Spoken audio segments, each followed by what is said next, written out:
올포원 애청자로 늘 시청하다가 휴가 간 장주희 아나운서를 대신해서 특집 MC로 함께하게 된 아나운서 백원경입니다.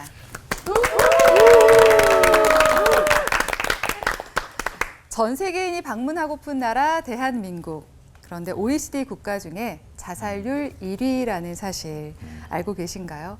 그것도 모자라서 하루에 무려 40명의 사람이 목숨을 끊는다는 사실 말이죠.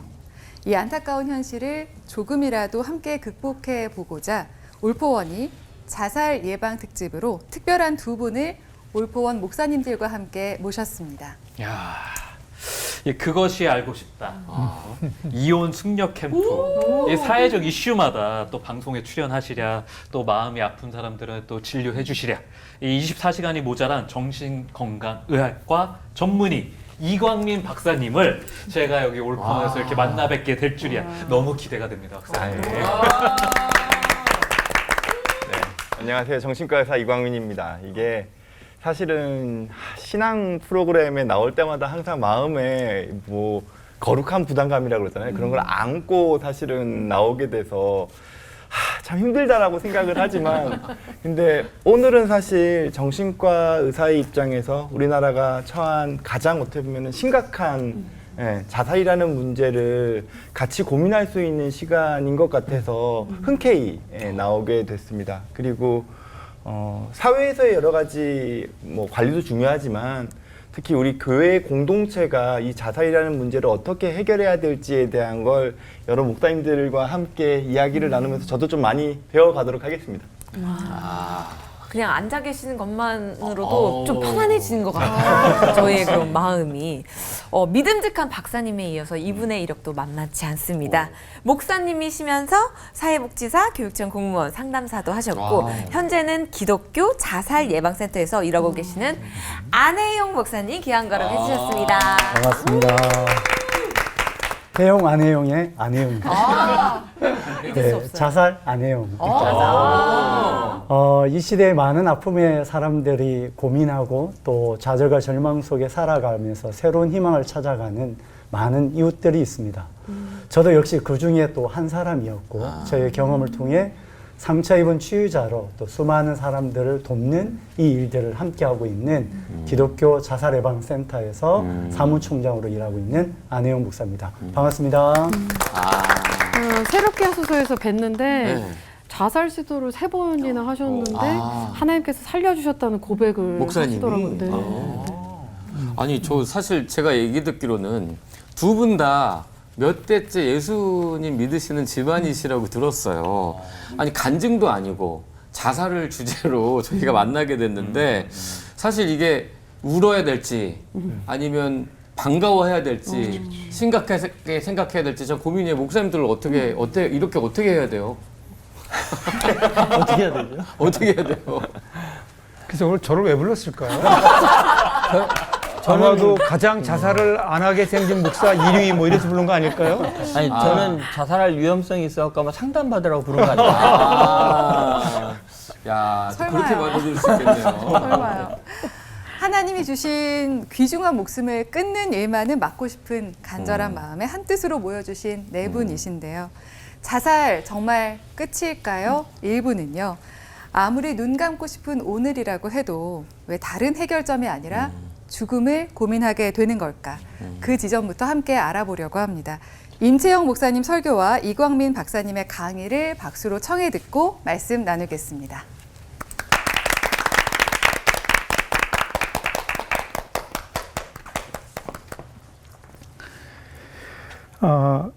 구약에 보면 엘리야라고 하는 예언자가 있어요. 이분이 아주 대단한 분이죠. 바알 선지자 450명과 혼자 맞짱 떠서 이겨낸, 그죠? 전설적인 인물이죠. 더군다나 그의 죽음도 보면 죽음을 보지 않고 하늘로 올려간 몇 안 되는 사람들 중에 한 명이죠. 이런 엘리야가 오늘 우리가 읽은 열왕기상 19장 말씀에 보면 로뎀 나무 그늘 아래 광야에서 죽기를 간청하고 있습니다. 엘리야가 완전히 자기 목숨을 포기해버린 모습을 보게 됩니다. 어떻게 그럴 수 있을까? 얼마 전만 해도 그렇게 위대한 승리를 거두어내었던 예언자가, 하나님의 사람이 어떻게 이렇게 갑자기 나약한 모습을 보일 수 있을까? 엘리야의 상황을 조금 더 살펴보면요. 그 이유를 조금 짐작해 볼 수는 있어요. 엘리야가 하나님께 사명받았는데 그 사명이 뭐냐면 여호와가 참 하나님이심을 증명해내는 거예요. 바알 선지자들에 대해서. 그래서 그는 자기 목숨 걸고 그 일을 해요. 바알 선지자들과의 싸움에서 그는 승리합니다. 근데 이 일을 하는 동안 자기의 모든 에너지를 다 소비해 버린 것 같아요. 그러면 탈진 상태에 이르렀고 그 와중에 이세벨이 목숨을 끊어버리겠다. 그대로 두지 않겠다고 하니까 엘리야가 쉽게 이 두려움과 공포에 빠져버린 것 같아요. 아마도 그 마음속에는 그래 이제 나는 사명도 다 이루었고 하나님이 주신 사명도 다 내가 이제는 이루었고 더 이상 할 일도 없고 살아갈 이유도 없다. 그렇게 생각했던 것으로 보여집니다. 그래서 그는 스스로 생명을 포기하려고 합니다. 영적 거장인 엘리야도 지금은 가장 연약하게 짝이 없는 자기의 생명까지도 포기하려고 하는 나약한 인간으로 전락하게 되는 거죠. 신앙의 사람에게도 생명을 포기하고 싶은 충동이 있을 수 있다는 겁니다. 오늘 우리 주위에도 그런 일들이 많이 일어나고 있지 않나요? 오늘 저는 하나님께서 그를 찾아오셔서 그를 회복시키는 그 모습의 과정을 통해서 오늘 우리가 어떻게 이 문제를 대해야 되는지에 대해서 여러분과 잠깐 말씀을 좀 나눠보려고 해요. 자, 하나님의 방법을 보세요. 5절 보면 로뎀나무 아래 누워 자더니 천사가 그를 어루만지며 그에게 이르되 일어나서 먹으라 하는지라. 천사를 보내세요. 하나님이 찾아오시는 거예요. 여러분, 자살을 방지하기 위한 첫 번째 시작은 찾아가는 것부터 시작되는 것 같아요. 죽음 충동 가운데 있는 엘리야를 찾아오신 하나님.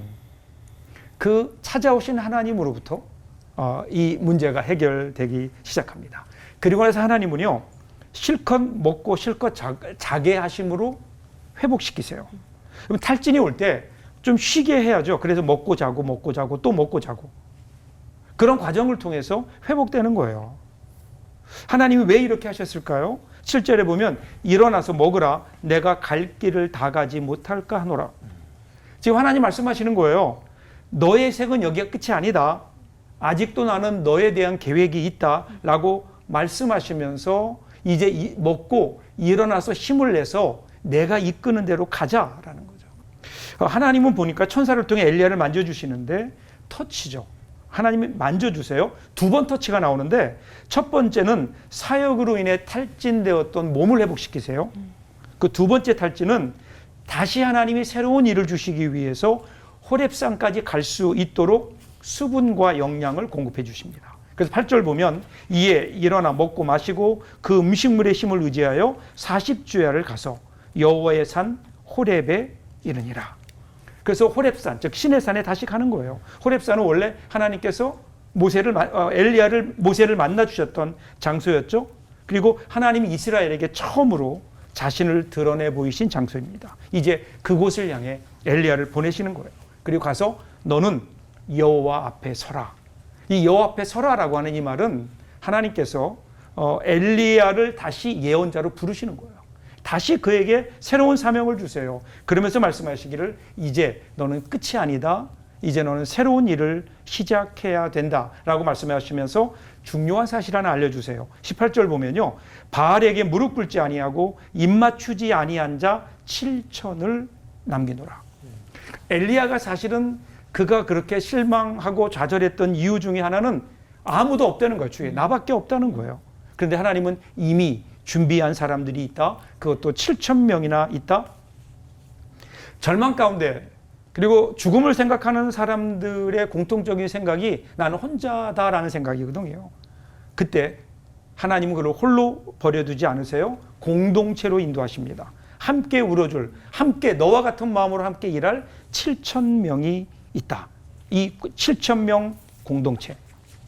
하나님은 사람이 혼자 있는 것이 너무나 연약함을 알기에 그래서 함께 있게 하시는 거예요. 여러분, 오늘 그 공동체가 바로 우리 교회가 아닐까. 하나님께서 교회를 세우신 목적이 바로 여기 있지 않을까요?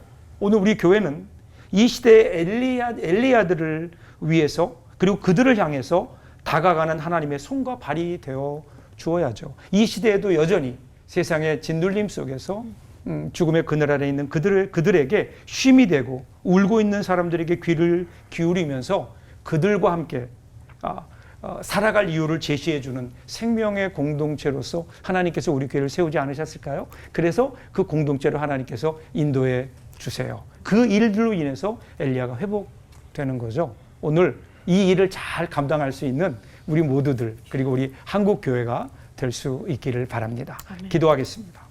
하나님 고맙습니다. 저희를 이 시대를 회복시키는 공동체로 불러주셔서 감사합니다. 우리가 하나님을 아는 우리가 이 세상에 새로운 생명의 그늘이 되는 귀한 은혜를 허락하여 주옵소서. 예수님 이름으로 기도합니다. 아멘.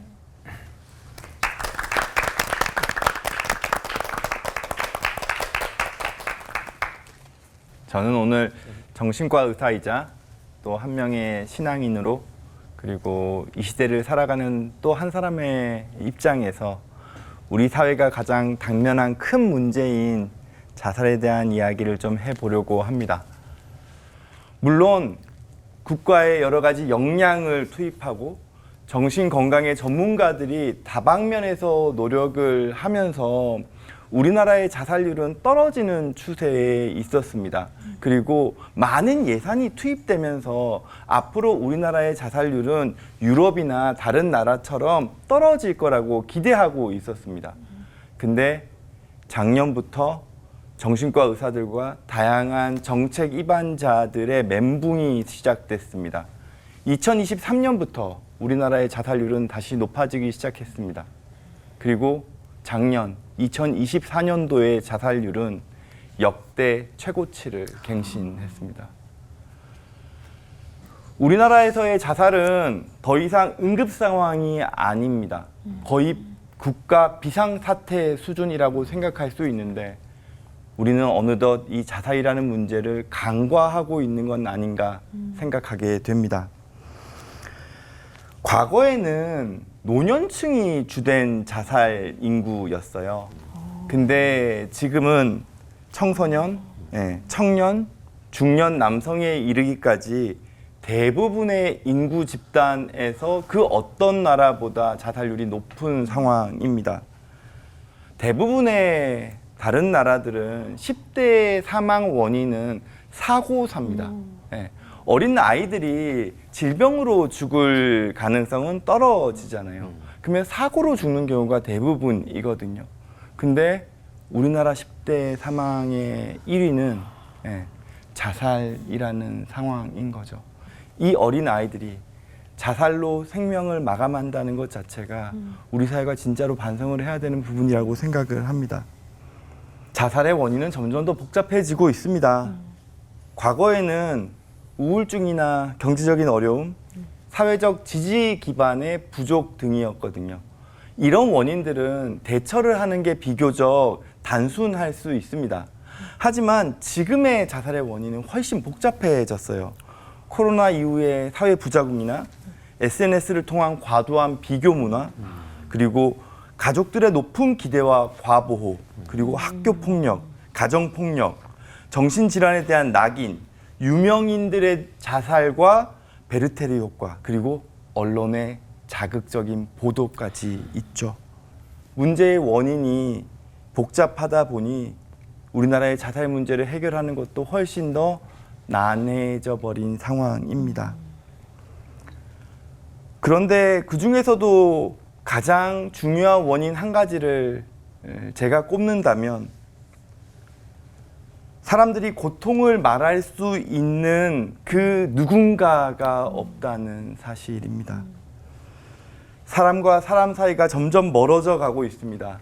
가족과 이웃도, 직장 동료도, 친구도 예전처럼 가까운 거리보다는 조금씩 멀어지는 느낌입니다. 그렇게 그 누군가가 외로움과 절망 속에 있게 되면 그 괴로움에 빠진 사람은 사회적으로 점점 소외되고 고립되어져 갑니다. 고립된 상황에서 우리의 생각은 정상적으로 더 부정적인 방향으로 갑니다. 더 비관적으로 가고 더 파국적인 방향으로 흘러갑니다. 그 결과 우리의 생각은 자살이 내가 가진 문제의 유일한 해결책이라는 잘못된 왜곡된 판단까지 가버리는 겁니다. 그게 자살 사고고 이게 심하면 자살 망상입니다.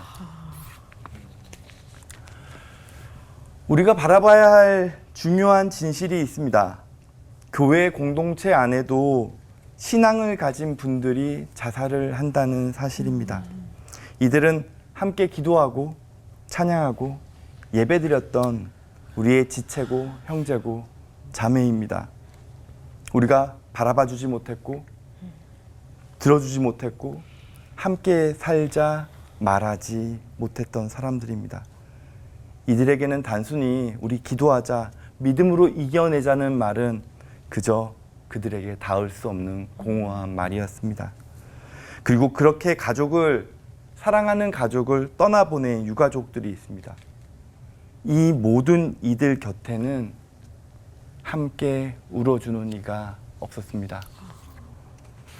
사도 바울은 로마서 12장에서 신앙 공동체가 가져야 할 삶의 자세를 이야기하면서 이렇게 이야기합니다. 즐거워하는 자들과 함께 즐거워하고 우는 자들과 함께 울라. 저는 이 말씀이 자살이라는 큰 사회적인 문제 앞에서 교회 공동체가 가져야 할 모습이라고 생각합니다. 그리고 우는 자들과 함께 울라는 말씀은 단순한 공감이 아닙니다. 소외와 고립, 절망 속에 있을 때 주변에서 그 문제를, 그 위험을 먼저 알아채 주는 것. 그리고 죽음을 고민하고 있는 건 아닌지 물어주고 죽고 싶은 마음과 동시에 살고 싶은 이유 역시도 함께 들어주는 것. 그리고 안전을 위해 그 곁을 지켜주고 전문적인 도움을 받을 수 있도록 손잡아주는 것에 이 의미가 있습니다. 그동안 교회에서는 자살을 죄로 바라보는 시각이 있습니다. 이건 자살로 세상을 떠나신 분들에 대한 왜곡된 인식을 만들고 유가족들에 대한 차가운 시선을 교회 공동체 안에서도 만들고 있었습니다. 그리고 정신질환을 단순한 믿음의 부족이나 영적인 문제로 해석하게 되면 오히려 이 부분을 치료하는 걸 방해하기까지 합니다. 이제 우리 교회 공동체는 바뀌어야 합니다. 자살 문제에 있어서 신앙과 전문 치료는 함께 가야 하는 길입니다. 고통 앞에서 혼자가 아님을 느끼게 해주는 공동체가 있어야 우리의 신앙은 서로가 함께 살아갈 수 있는 진정한 힘과 위로를 만들 수 있을 거라고 믿습니다. 자살은 막을 수 있는 죽음입니다.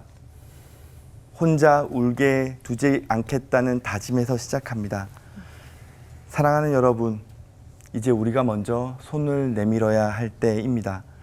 자살을 예방할 수 있는 지식과 방법을 교회 공동체 안에서 함께 배워나가야 합니다. 그럴 때 우리 교회 공동체는 아픈 영혼을 외면하지 않고 함께 울어주는 교회, 삶의 끝에서 다시 희망을 말하는 교회, 죽음이 아닌 생명으로 이끄는 교회가 되리라 믿습니다. 아멘. 예수님께서는 지금도 누군가를 살리기 위해 함께 울고 계십니다. 우리도 생명을 살리기 위해 함께 울어주는 사람이 되기를 소망합니다. 감사합니다.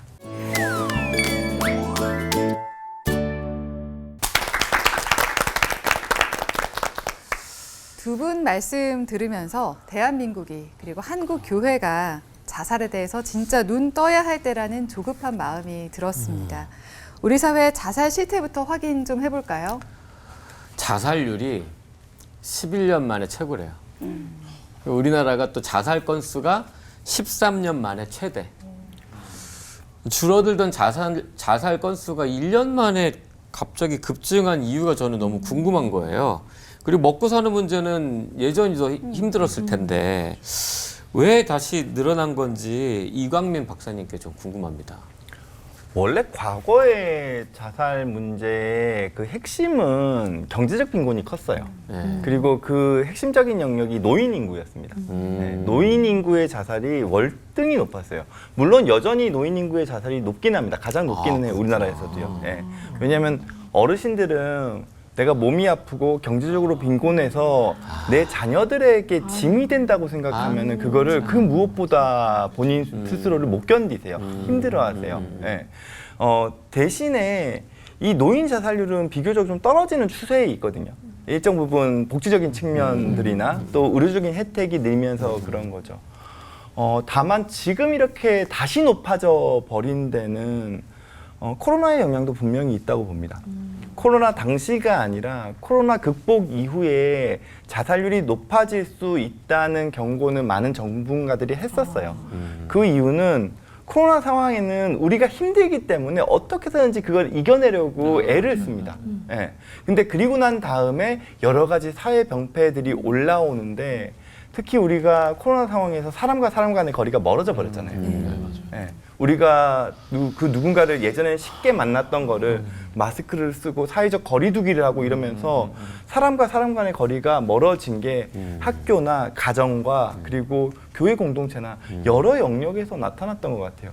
그래서 예전에는 우리가 막을 수 있고 도움을 줄 수 있고 알아챌 수 있었던 그런 자살 상황을 우리가 이제는 인지 못하는 상황들이 좀 된 것도 있는 것 같고요.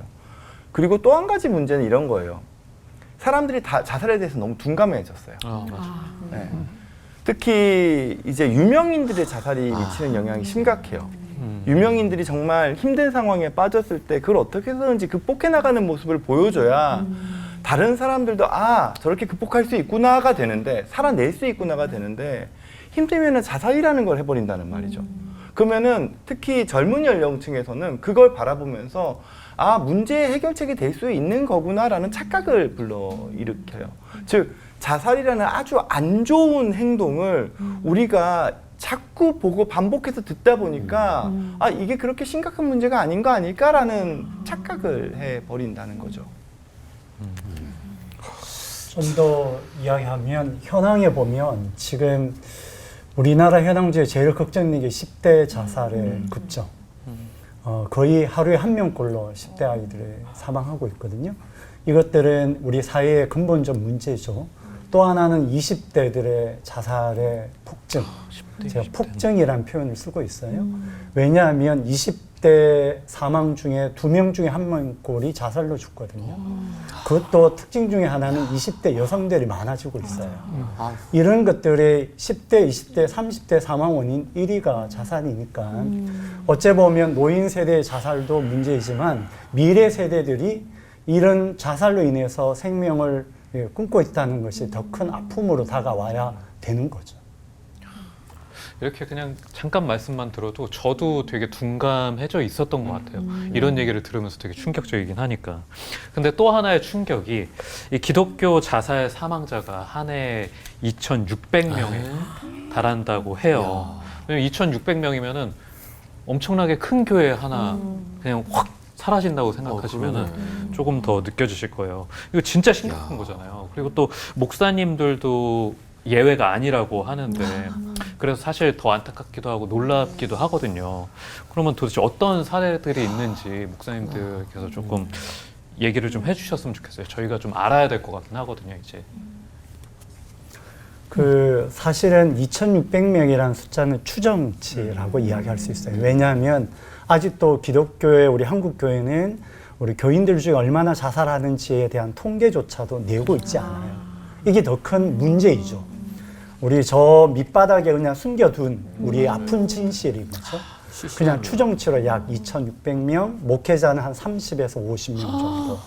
그리고 많은 목회자들 중에 자살을 생각하는 생각 비율은 약 34% 정도. 그래서 자살에 대한 문제는 비기독교인과 기독교인의 차이가 거의 없고 또 목회자도 예외가 아닌 것으로 나타나고 있고 실제로 목회자들 속에 그런 사건들이 벌어져도 솔직히 언론에 나타나지도 않고 다 쉬쉬쉬하게 숨겨져 있는 진실로 다가오고 있는 것이 또 다른 또 아픔으로 다가오지 않을까 생각해 봅니다. 저는 사실 이 수치보다 훨씬 더 높은 수치일 거라고 생각을 해요. 왜냐하면은 교회 안에서 어찌됐건 간에 자살이라는 것 자체 그리고 우울증이라는 것 자체도 쉬쉬하거든요. 예. 저한테 이제 여러 진료를 하는 환경에서 여러 분들이 오시는데 목회자분들이나 목회자의 가족분들 같은 경우에는 본인의 직업이나 가족의 직업을 저한테 알려주지 않아요. 한참 지나고 나서야 저한테 이야기를 해줍니다.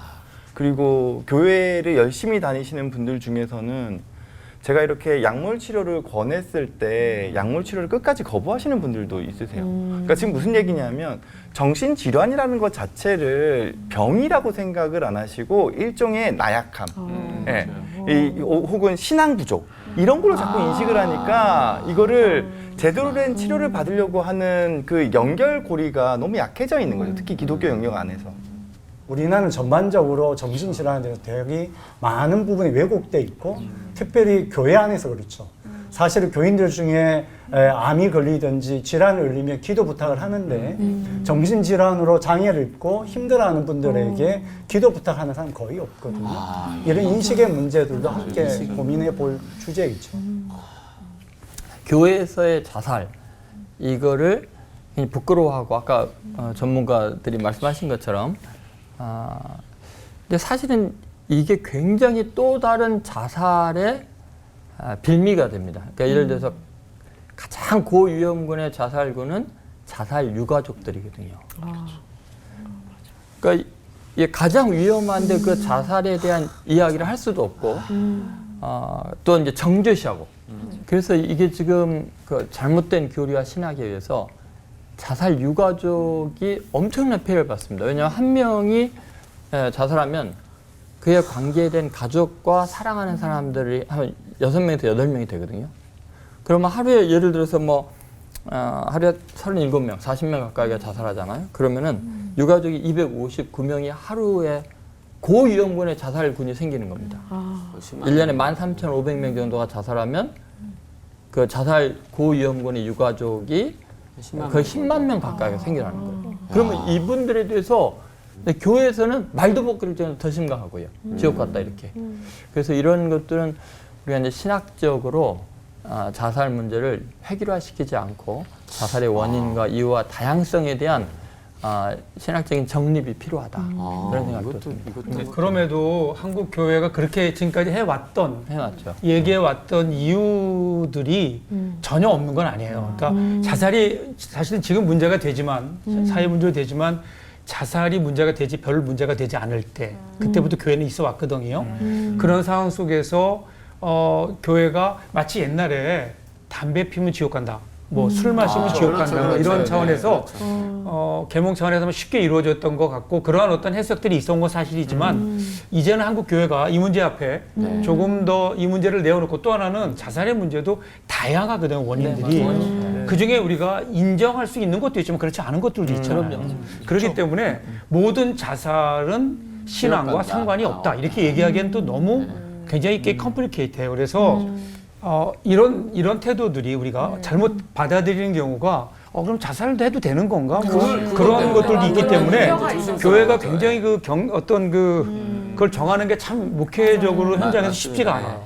일단 현실적으로 우리가 봐야 될 것은 자살의 현상은 벌어져 있고 남은 자들을 우리가 어떻게 바라봐야 될지 그대로 오늘 말씀대로 우는 자와 함께 울려하면 예수의 마음으로 예수님도 그 시대에 나온 자들을 멀리하지 않으시고 그들을 품에 안듯이 그것이 그리스도의 마음일 것 같아요. 그 관점을 바라보는 게 중요할 것 같아요. 이렇게 한국인의 자살률이 높은 데에는 뭔가 사회적으로 또 가정 안에서 말 못할 문제들이 많아가지고 그런 게 아닐까라는 생각이 드는데 그런 친구들이 있거든요.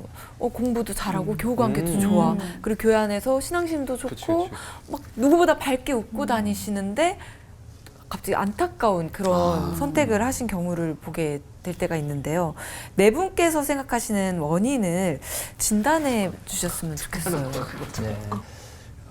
윌 스토리라는 그 과학 저널리스트가 셀피라는 책을 썼거든요.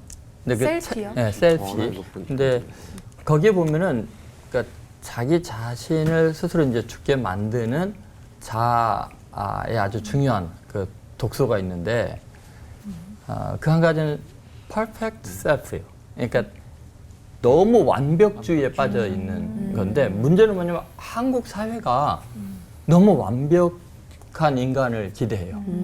우리는 그 모든 것을 다 잘해야 되니까 한국 사회에서 살아남기가 힘든 거예요. 저 퍼펙트 셀프 때문에 그런 거고요. 또 한 가지는 트라이블 셀프인데 그것은 공동체에서 나에 대한 기대, 역할과 내가 거기에 부응하지 못할 때 오는 허무함, 자기의 가치의 하락, 이걸 견디지를 못하는 거죠. 근데 대한민국은 체면 사회잖아요. 네. 그래서 뭐 식사를 할 때도 내가 다 낼게. 그리고 한 달 내내 이제 돈 때문에 고생해야 돼. 계속 다른 사람들의 평가에 그 기대치가 높아지다 보니까 완전 사회가 붕괴되는 현상이 일어나야 되는데, 근데 여기에서 완전히 자유로운 한 사람이 바로 이제 사도 바울인데 그가 이런 말을 합니다. 너에게나 다른 사람에게나 판단받는 것이 내게는 매우 작은 일이야. 나도 나를 판단하지 아니하노니.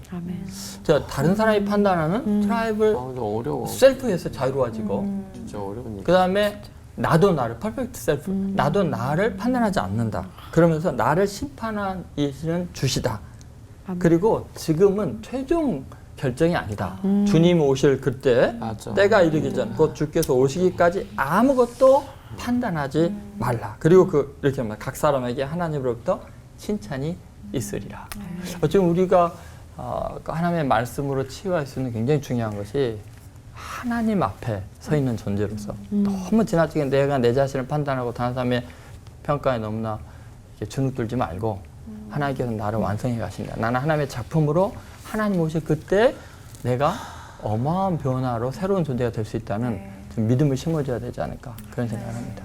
저 마주 씨 질문 중에 목사님 이제 대답하시니까 세 분 패널 이렇게 질문 하나만 더 덧붙이면, 혹시 미디어의 영향은, 저희가 이제 미디어 방송 쪽 하는 사람들이니까 미디어의 영향은 있지 않을까, 이런 미디어 영향이 있어서 이번 생은 망했어. 이런 그런 말 이게 너무 얘기잖아요. 이게 그냥 쉽게 하는 얘기니까 네. 크리스천들도 하는 이야기니까 이런 말 자체가 너무 그런 거 안에 우리 안에 영향을 주는 건 없는지 좀 궁금하기도 해요. 그러니까 이런 거죠. 우리 사회는 비교를 좋아해요. 예, 원래 사촌이 땅 사면은 배 아프다 그러는 것도 비교고, 예, 뭐 엄친아 엄친딸 얘기하는 것도 비교잖아요. 금수저 흑수저도 네, 그렇고. 금수저 흑수저도 그렇지만, 근데 기본적으로 우리가 이때까지 가지고 있었던 비교는 우리 주변에 있는 비교예요. 우리 친척, 우리 이웃, 혹은 우리 학교 내 예, 엄마 친구의 누구 뭐 이런 식이거든요. 근데 미디어의 발달이 뭘 만들어냈냐면은 이 폭을 무한대로 바꿔버렸어요. 특히 SNS도 마찬가지고 미디어도 마찬가지죠. 예. 그러다 보니까 아이들로 하여금 비교 기준을 어디를 삼냐 하면은 너무 높은 걸 삼아버리는 거예요. 어린 아이 때부터 그래요. 왜냐하면 SNS상에서 나오는 것들은 다 화려한 것들이거든요. 유튜브도 마찬가지죠. 그러면 어떻게 되냐면 나는 내 인생은 이렇게 높아지고 있어요. 성장하고 있어요. 네, 난 분명히 내 인생은 플러스예요. 근데 내가 가지고 있는 기준이 여기에 있으면 나는 이만큼 마이너스인 거예요. 그러니까 본인 스스로를 이만큼 모자른 사람이라고 왜곡해서 인식하는 거예요. 난 이만큼 성장했음에도 불구하고. 이게 SNS가 가지고 있는 폐해거든요. 그러면 우리나라 사회도 이런 부분에 대해서 이제는 규제가 필요한 사회로 가는 거죠. 좀 다른 차원인데, 제가 만난 한 아이가 있어요. 중학교 2학년 남자인데 8월 15일 날 오후 2시에 자살을 했어요. 자살 직전에 친한 친구 3명에게 카톡을 남겼어요. 그동안 고마워서 안녕, 다음에 또 만나자, 이렇게 보낸 거예요. 제가 그 부분 사건이 벌어지고 현장을 조사하면서 그 문구를 받은 친구들을 좀 인터뷰해 본 결과 이 친구들이 즐겨보던 애니메이션이 일본 웹툰과 그리고 일본 만화였어요. 근데 그 만화 내용 중에 8월 15일 날 오후 2시에 자살하면 다음 생에 좋은 부모 만난다. 진짜. 이 말은 뭐냐면 요즘 10대, 20대, 30대 뿐만 아니라 우리가 갖고 있는 죽음의 관점이 왜곡되어 있는 거죠. 맞아. 저는 그래서 교회가 아이들에게 가장 중요하게 가르쳐야 될 주제 중에 하나가 삶과 죽음을 가르쳐야 돼요. 우리 신앙의 근본은 죽음에 대한 관점이거든요. 예수 그리스도의 죽음을 믿고 부활을 믿는 것이 우리의 믿음이라면 아이들이 요즘 드라마나 캐릭터처럼 다음 생을 꿈꾸는 거죠. 그래서 죽음의 올바른 관점을 이해하는 것은 굉장히 이 자살 문제와 맞물려 있다라고 보는 거죠. 그 친구가 자살하지 않을 것 같은데 어떻게 갑자기 죽었지? 그렇게 생각을 많이 해요. 우리나라 통계에 보면 자살하는 사람들의 94%가 신호를 보내요. 주위에다. 근데 문제는 주위의 사람들이 그 자살 신호를 알아듣는 사람은 24%밖에 안 돼요. 단지 자살은 하루아침에 절대 이루어지지 않아요. 자살은 3단계로 진행되거든요. 생각 단계, 계획을 세우고 시도하고 성공하면 죽음으로 가는 거죠. 근데 이 단계를 우리는 보지 않은 거죠. 다시 보면 오늘날 많은 교회가 교회 안에 보이는 모습이 그 사람의 전부라고만 생각해요. 또 하나, 그 교회 안에서 나의 깊은 아픔을 오픈하지 않는다는 것은 교회가 그만큼 안전하지 않다는 반성이기도 해요. 저는 그런 입장에 우리 한국 교회가 1년에 2,600명 자살했다. 숫자가 중요한 게 아니라 정말 그 힘든 사람들이 교회 공동체에게 오픈하지 않는다는 그 아픔들을 좀 더 눈여겨봐야 된다라는 입장입니다. 말씀 듣다 보니까 정말 여러 분야에서 교회가 자살 예방을 위해서 해야 할 역할이 분명히 있다는 생각이 듭니다. 이런 얘기를 듣다 보니까 와, 막 화도 나기도 하고 막 가슴도 아프고 속상하기도 하고 이렇게 한 번뿐인 생을 포기하게 됐을 때는 그분들이 도대체 어떤 마음이었을지 사실 진짜 너무 안타깝고 또 한편으로는 그 주변에 있던 어떤 그 누군가에게라도 한번 도움이라도 한번 요청을 해봤으면 어땠을까 싶긴 한데 계속 얘기하셨던 것처럼 이강민 박사님 말씀하셨던 것처럼 가족이 또 교회가 혹은 주변에 있던 어떤 친구들이 공동체가 같이 울어주고 같이 뭐 웃어주고 뭐 그렇게 왜 하지 못했을까요? 이 안혜영 목사님께서도 또 자살을 시도하실 때 주위 사람들이 도움이 진짜 되지 않는다고 이 생각을 하시나요? 그 성경 말씀에 이런 말씀이 있어요. 우리가 말과 혀로만 사랑할 것이 아니라 행함과 진실함으로 사랑하자. 저는 어느 순간에 교회가 말과 혀로만의 사랑으로 머물러 있지 않나? 저도 그랬던 것 같아요. 너무 힘들 때 아까 이강민 박사님의 이야기 또 임 목사님의 설교에도 그렇지만 뭐 힘내 요즘 젊은 친구들이 제일 싫어하는 말이잖아요. 힘내. 그 말이 얼마나 공허한지. 그래서 우리가 어느 순간에 정말 한 사람에 대한 깊은 애정, 그 속의 핵심은 그 사람의 아픔에 공감하는 거로 시작되는 거라고 생각합니다.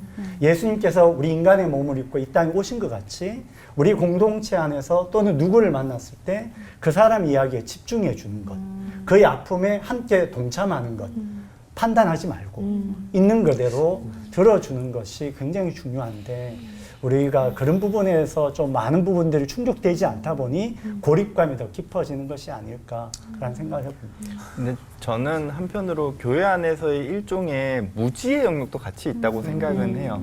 지금 무슨 얘기냐 하면 자살이라는 이 사회적인 현상이 그렇게 오래된 건 아니에요. 물론 30년이긴 하지만 교회의 역사에 따졌을 때는 엄청 짧은 기간이거든요.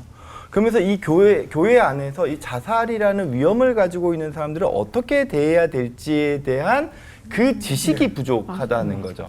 실제로 그 보고 듣고 말하기라는 자살 예방 표준 교육이 있는데요. 이거는 자살을 생각하는 사람들의 생각을 바꾸기 위한 게 아니에요. 주변에서 자살의 위험이 있는 사람을 빨리 알아채서 도움을 주자라는 교육이거든요.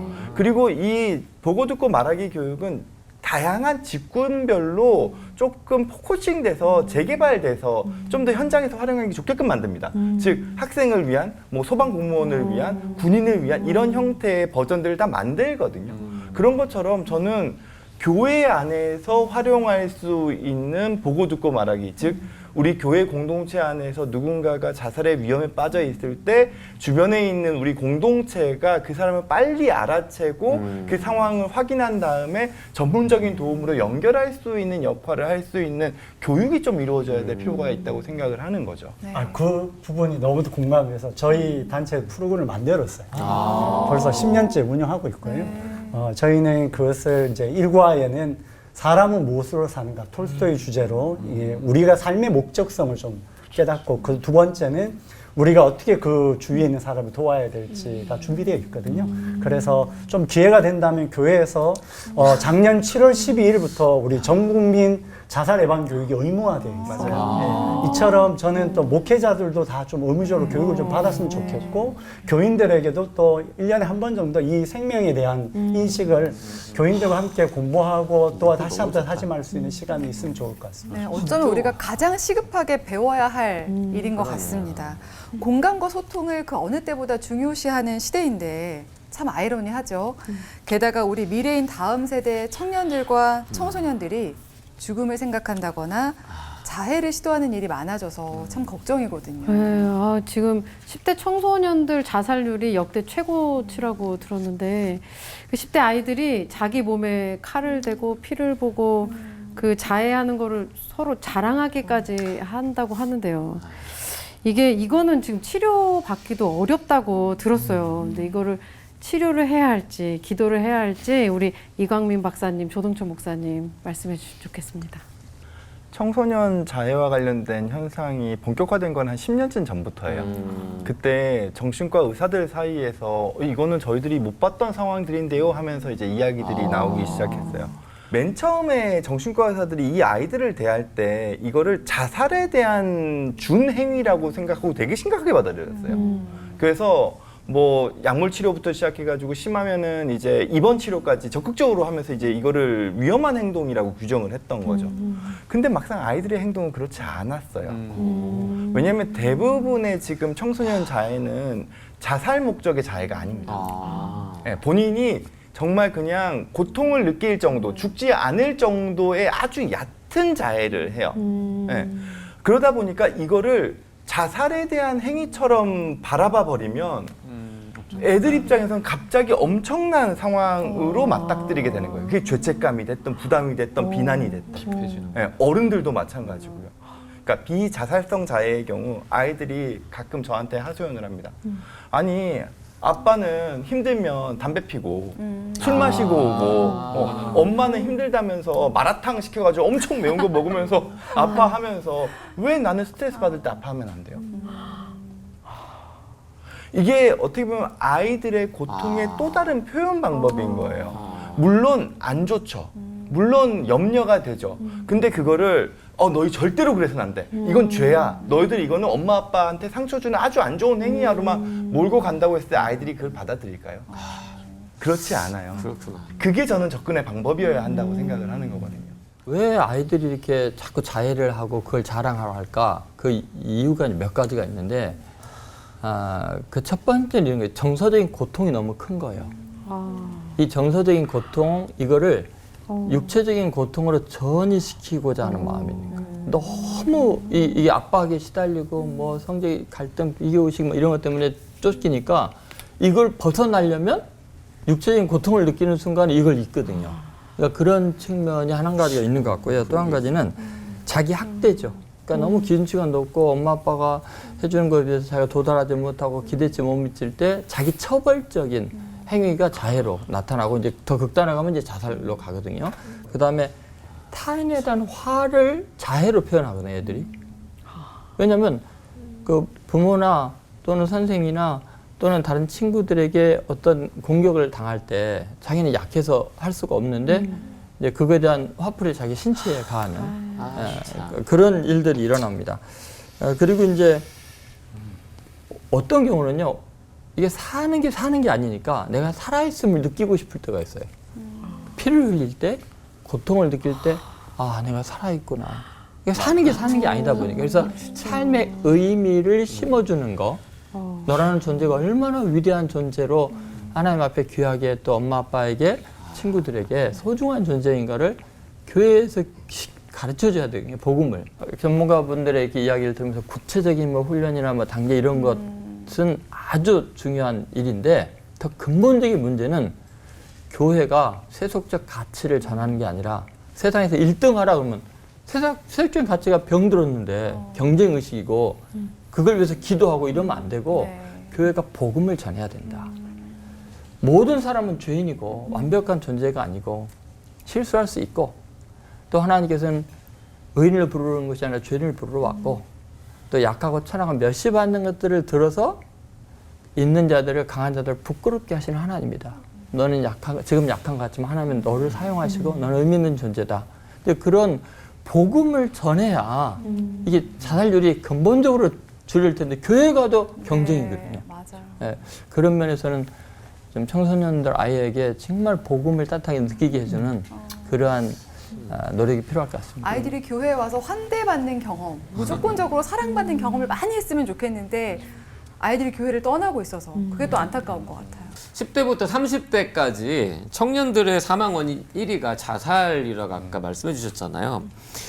이게 사실 국가적인 재난 같아요. 그러면 우리 어른들, 부모들, 또 교회는 어떻게 행동을 하고 어떻게 해줘야 될지 엄마 아빠로서 어른들이나 엄마 아빠는 과연 어떻게 해줘야 될까요? 저는 많은 이야기 할 수 있지만 일단 각자의 인생의 무게는 다 달라요. 많은 어른들, 야, 우리는 옛날보다 더 힘들었어. 이런 순간, 그냥 꼰대 짓을 하는 순간 도움이 안 되는 거죠. 라떼는. 누구 말대로 이렇게 조그만 돌멩이 하나 던져도 개구리는 맞아 죽거든요. 그러니까 삶의 무게와 아픔은 각자가 느끼는 강도에 따라 다르다. 그래서 그 강도를 충분히 공감해주고 그것으로부터 시작해 줄 수 있으면 좋을 것 같다. 맞습니다. 네. 저는 조금 다른 차원에서 보면 아이들에게 좀 건강한 공동체를 갖게 했으면 좋겠다는 거예요. 혼자 있다 보면 아이들이 굉장히 어렵고 또 이렇게 잘못된 판단할 수 있을 때 그게 꼭 뭐 어떤 교회라고 하는 그런 의미가 아니라 함께 그걸 고민할 수 있는 아이들 어떤 그 공동체. 그러니까 그 친구가 필요한데 그러기 위해서 네가 나도 친구가 되어줘야 되고 또 친구가 되어주는 어떤 관계를 통해서 아이들에게 그런 어떤 공동체를 좀 만들어줄 수 있다면 특별히 교회에서도 그런 어떤 걸 가지고 할 수 있다면 우리 아이들이 조금 더 스스로 풀어갈 수 있는 어떤 그 기초를 마련하지 않을까 하는 생각이 들어서요. 네, 정말 우리 어른들의 책임이 크다는 생각이 많이 들고요. 교회가 시급히 배우고 또 해야 할 일이 많다는 생각이 듭니다. 자살이야말로 인재라는 사실, 누구도 피해갈 수 없지만 서로 도울 때 극복할 수 있겠다는 희망도 보게 되는데요. 그래서 다음 시간 2부에서는요. 어떻게 하면 우리 사회와 교회의 구성원들이 죽을 만큼 힘들어도 살만한 내일을 기대할 수 있을지 함께 알아보겠습니다. 끝인사 온힘 모아 다 같이 외치고 다음 시간을 기약해보죠. 이 세상에 죽고 싶은 사람은 없다. 살린 씨는 소망의 하나님을 붙들고 하나 되는 시간. 옳고 원.